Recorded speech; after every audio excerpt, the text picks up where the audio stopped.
मधुरा ऐक ना, बोला की. अगं हा कालचाच उरलेला भात आहे ना? हो. मग आज तोच पुन्हा भात गरम करून देणार आहेस का? नाही हो, याच उरलेल्या भाताचा आपण शेजवान फ्राईड राईस करणार आहोत, तेही फक्त 5 मिनिटात. चिंग्स शेजवान फ्राईड राईस मसाला आहे ना, कढई व्यवस्थित गरम करून त्यामध्ये तेल घालायचं आणि बारीक चिरलेला लसूण घालायचं आणि पटकन मिसळून घ्यायचं. या तडक्यामुळे ना परफेक्ट शेजवान स्टाईलचा सुवास तरवळतो.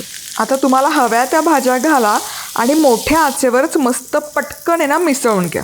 आता सगळ्यात महत्त्वाचं Ching's schezwan fried rice masala, यात सगळंच रेडी असतं.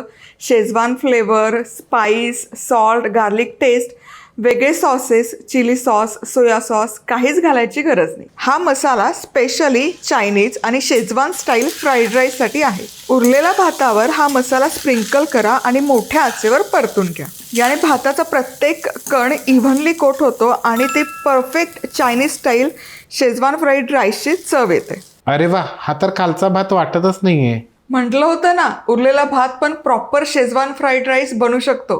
पुढच्या वेळेस उरलेला भात असेल ना तर 5 मिनिटात शेजवान फ्राईड राईस करा चिंग्स शेजवान फ्राईड राईस मसाल्यासोबत.